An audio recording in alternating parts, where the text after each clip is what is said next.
Bine v-am găsit, dragii mei, din Zodia Balanță, oriunde v-ați afla. Bine ați venit tuturor pe canalul meu, Tarot Flori de Loto. Numele meu este Nina, pentru cei care nu mă cunosc. Sunt gazda voastră și mă bucur tare mult să vă am aici alături la fiecare lectură pe care eu o fac.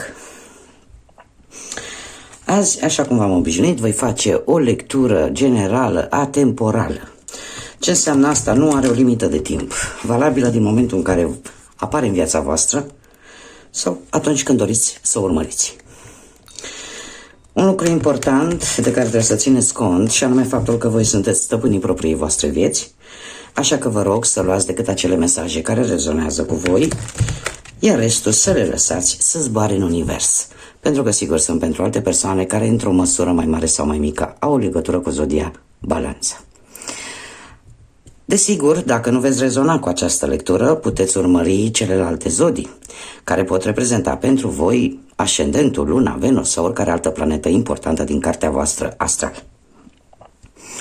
Așa că, dragilor, haideți să trecem la treabă și toți cei care aveți Soare, Lună, Venus, ascendentul în Zodia Balanță, atunci această lectură este de asemenea și pentru voi. Așa că, dragilor, haideți să începem și să vedem care este energia voastră în acest moment. Energia Zodiei Balanță în acest moment. Avem zâna caruselului. Vine din nou. Sunt posibil unii dintre voi să fiți într-un moment în care anumite amintiri revin în viața voastră. Aș spune că unii dintre voi chiar aveți momente în care vă reproșați unele din aceste situații din trecutul vostru. Cumva, alții ar zice că vă gândiți cam cum ar fi stat lucrurile dacă ați fi putut să schimbați ceva vis-a-vis de o anumită situație din trecutul vostru. Aș zice că e o energie a aducerii aminte. Și avem numărul 26, care prin reducere ne dă un 6. Și care vine cu un sfat, aș spune. Numărul 6 este numărul armoniei, dar în același timp și numărul distrugerii.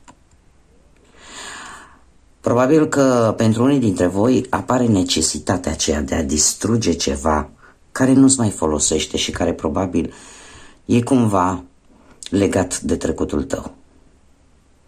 Până nu vei renunța la o anume stare, la o anume gândire legată de trecutul tău, este foarte greu să construiești ceva nou.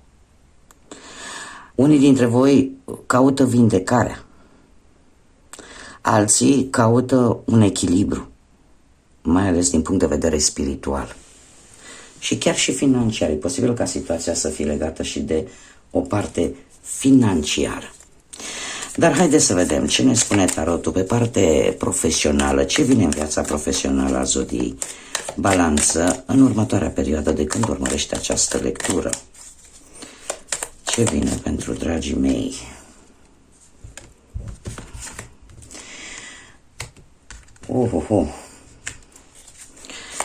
Haideți să vedem, avem un 10 de spade. Pe parte profesională se pare că unii dintre voi e posibil să fie avut parte de concediere sau pur și simplu de o trădare mai mișelească așa la locul de muncă. Alții poate că cineva ți-a promis vreun post, dar cumva nu s-a concretizat. Iar asta pe tine, cu pajul de monede, te va face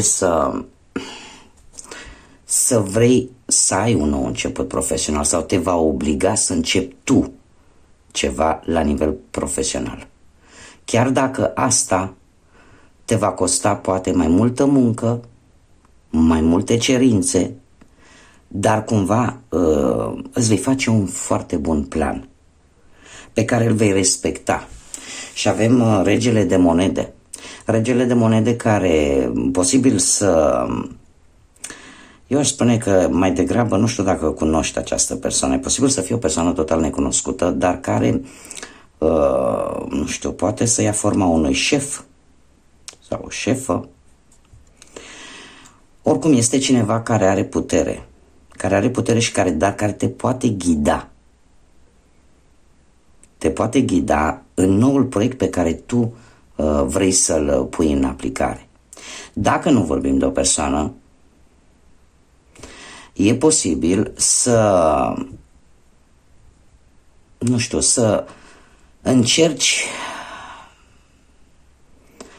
cumva să vezi șansele sau ai acea capacitate de a vedea ce șanse ai și de a te adapta mult mai bine la noi situații pe planul ăsta profesional și chiar și la noi locuri, noi persoane.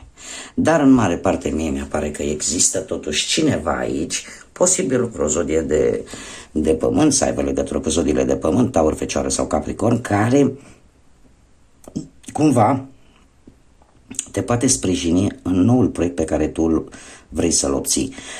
Alții care au deja un job, chiar dacă ați avut parte de niște trădări, niște, cum să zic eu, lovituri în spate așa, de la alții, de la alți colegi, totuși această persoană e posibil să vă ajute să obțineți anumite beneficii de la locul de muncă. Haideți să vedem, pe plan material, ce vine pentru dragii mei din Balanță în următoarea perioadă de când urmăriți această lectură. Și avem un 7 de monede, un cavaler de monede, un 7 de monede care pe partea banilor îmi spune că dacă până acum posibil să fie avut succes și câștiguri, de acum încolo poate ar trebui să economisești. 7 de monede îți cere răbdare, pentru că ce vei începe acum va avea rezultate foarte bune într-un viitor. Iar cavalerul de monede cam același lucru ți-l spune, este cel mai lent cavaler și trebuie să vă spun un lucru, predomină foarte mult zodiile de pământ. Am deja pe masă 4 cărți din zodii de pământ. Nu știu dacă cineva a făcut vouă felul pe la locul de muncă este dintr-o zodie de aer posibil, Gemeni, Balanță sau Vărsător, la fel, zodii de aer la fel ca și voi.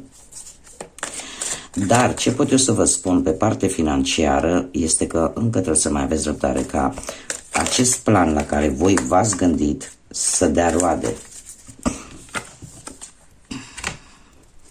Și avem un paj de cupe.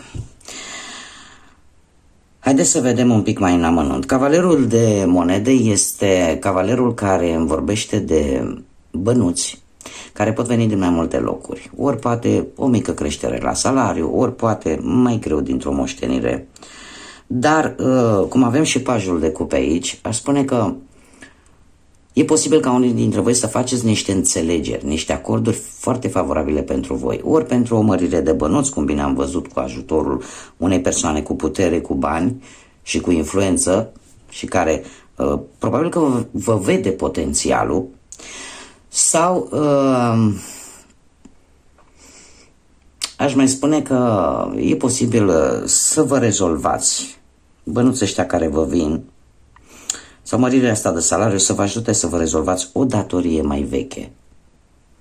Da? Să rezolvați ceva sau o plată urgentă pe care voi o aveți de făcut. Acum, haideți să vedem pe partea asta sentimentală. Pe partea sentimentală, haideți să vă arăt ceva. Ia uitați ce cățel seamănă cu cățelul meu. Doar că ăsta e mai buflei, așa. Nu știu dacă se vede. Ia să vedem. Cred că se vede. Nu știu dacă focalizează bine camera. De așa de frumușel, seamănă cu Beni al meu. Bun, am încheiat paranteza. Nu puteam să-mi iau ochii de la el. Haideți să vedem pe partea asta sentimentală. Pentru cei care vă aflați într-o pereche, într-o relație, ce vine pentru dragii mei din Balanță în relație? Pentru cei care sunt într-o pereche în perioada următoare de când urmăresc această lectură. Ei, chiar așa. Avem un 2 de cupe frumos. Interesant. Un 8 de spade. Dragilor, unii dintre voi aveți teama că nu sunteți iubiți. Aveți teama că nu sunteți iubiți și că ceva rău vi se va întâmpla. Pentru că 8-ul de spade îmi vorbește de partea mentală a lucrurilor, de gândurile tale. Și în general 8-ul de spade îmi vorbește foarte mult de, cum să zic eu, de o reevaluare a relației, de teama aia care te blochează și care te face să te gândești la ce e mai negativ. Iar arcanul major, moartea, spune pe partea asta a vieții sentimentale, dacă cumva, dar nu e cazul vostru, pentru că aveți un 2 frumos de cupe care mi-arată că totuși există sentimente reciproce. Iar asta ține foarte mult de imaginația ta bogată. Dar oricum, dacă să presupunem că există ceva probleme în relație, moartea vine cu situația în care ar trebui poate să schimbați ceva. Dacă se face o schimbare, poate de mentalitate, posibil, lucrurile se pot rezolva. Dar nu este niciun fel de pericol. Doar că ori voi, și aș tinde să cred că probabil voi sau perechea voastră, nu știu, poate din gelozie, poate din pur și simplu din alte motive, și face tot felul de scenarii mentale, iar asta nu face decât să poate să aducă chiar o stare de tensiune în cuplu. Cei care sunteți singurei, avem forța, forța care vine cu un foarte bun moment de a căuta și de a și găsi pe cineva. Aveți un puternic simț de convingere, știți să comunicați foarte bine. Și e posibil ca unii dintre voi să cunoașteți o persoană tot dintr-o zodie de aer, la fel ca și voi.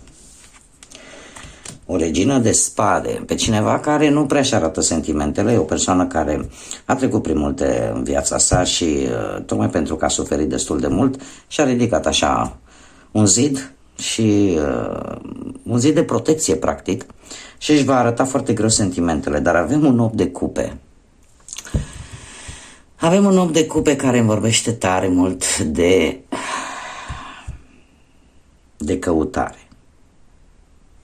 Dragilor, ori ați cunoscut sau veți cunoaște pe cineva care într-o anume măsură vă va face totuși să nu rămâneți și să căutați în continuare. Cineva dintr-o zodie la fel ca și voi de aer. Dacă nu vorbim de o persoană, atunci vorbim de situația în care voi sunteți această regină de spade. Voi nu mai vreți să fiți răniți și țineți sentimentele închise în voi și preferați încă să căutați. Da, există probabil acea teamă de a nu mai arăta lumii ceea ce simțiți. Cu toate că cu forța aici aș spune că e un bun moment în perioada următoare să căutați, să găsiți pe cineva, doar că până nu veți scăpa de acest zid pe care vi l-ați ridicat, veți tot căuta în continuare. Din păcate. Nu am cum să vă spun ce cărțile nu mi-arată. Haideți să vedem ce spirit animal, din punct de vedere șamanic, vă însoțește în următoarea perioadă, dragilor, de când voi urmăriți această lectură. Ce spirit animal însoțește zodia Balanță în următoarea perioadă? Și avem unicornul cu posibilități infinite.